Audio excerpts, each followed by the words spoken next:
What do all COD Mobile players hate? Getting killed by sweaty players. Now sweats are sweats for a reason. They wake up in the morning and play until they sleep. But you don't need to be a sweat to be good at the game. If you use these tips that I'm about to show you, you'll instantly be a better player in COD Mobile. Let's start by talking about how to stop dying. Have a look at this clip. Why did I die? The answer is because I didn't have any cover. Here's what it looked like for the enemy. As you guys can see, the enemy could see my entire body, which made it extremely easy for him to kill me and win the fight. Now if I use this as my cover, a good portion of my body is not going to be exposed, and he has to aim at a specific part of my body to get the kill, which is going to make it harder for him to win the fight. So if you don't want to die, then make sure that you don't run around like a monkey and use cover. Another thing you can do to stop dying is, instead of talking trash about your teammates, ask yourself why you died. Think about what you could have done differently to win the fight and use that knowledge on your next fight. I guarantee you'll be a way better player after you start doing this. And if you want to take this to a different level, then make sure to start recording before you hop in a match. And after the match, watch your gameplay and try to learn from your mistake. And whatever you do, try to avoid going to the middle of the map, because that place is a hell. If you really want to stop dying, then rotate around the sides of the map, because that's a really solid way to sneak up to your opponents. Okay, so now you stop dying. The next step to be a better player is to get more kills. There are a few ways to get more kills. One way is by using the minimap. On your minimap, look at where your teammates are and go to the place where nobody is at, because these are the places where the enemy is going to come from, and that's probably close to their spawn. But do be careful, because there could be more than one enemy coming from that spot. Another way to get more kills is by switching up your guns according to the map that you're playing on. For example, if you use a MAC-10 on Crossfire, you're not going to get a lot of kills. In the same way, it's really hard to get kills with a sniper in Nuketown. So if you're playing on a big map and you want more kills, then use ARs, snipers, LMGs, and all those high-range weapons. And to get more kills on smaller maps, you need to use weapons like shotguns and SMGs. These two types of weapon either have high damage or high fire rate, which is going to help you get more kills in smaller maps. Okay, so now you're getting more kills. Let's talk about a very important thing to get better, which is game sense. Now what is game sense? Basically, it's your awareness about the game. One of the most effective ways to improve your game sense is by using headphones. With headphones, you can hear the sound of walking,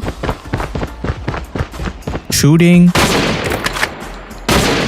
and even the sound of shock RCs. The difference between a player who uses headphones and a player who doesn't is a lot. Trust me, headphones really do make you a better player. Another mistake a lot of players make is that they throw grenades when pushing into an area. Now by doing this, not only are you not gonna get any kills, but you're actually telling the enemy that you're going into that location, which is probably the reason why you get outplayed. So instead of doing this, try to predict where your enemy is gonna be and hold that corner until you get that easy kill. With game sense out of the way, let's move on to one of the most crucial parts of being better, which is movements. Now the thing is, your game sense and your movements work together. If you can master these two skills, you'll become a COD Mobile god. Bunny hopping is one of my favorite movements that help me win more fights. It's basically when you start jumping like a bunny after sliding into a building or a target. It makes it really hard for the other guy to kill you when you're doing this, so it's a really effective movement that pros use. Another movement that you can use is jump peeking and slide peeking. So when you're peeking into a spot, make sure you either jump or slide. This will make it tough for the enemy to lock the aim on you, which is going to help you win the fight. Okay, so now we're going to talk about how to get a better aim. The first thing you need to practice for a better aim is centering. Centering is when you place your crosshair on the enemy before aiming. There's a lot of ways to practice centering. I recommend to add some bots to the training mode and practice there. Also, different guns have different recoils, so practicing the recoil of various guns will help you improve your aim. And most importantly, if you really want to improve your aim, then you need to use the right settings. So click here to learn about some pro settings in COD Mobile. I highly recommend to check out this video because it's going to hook you up with some proper settings. But yeah, I'll see you later. Peace out.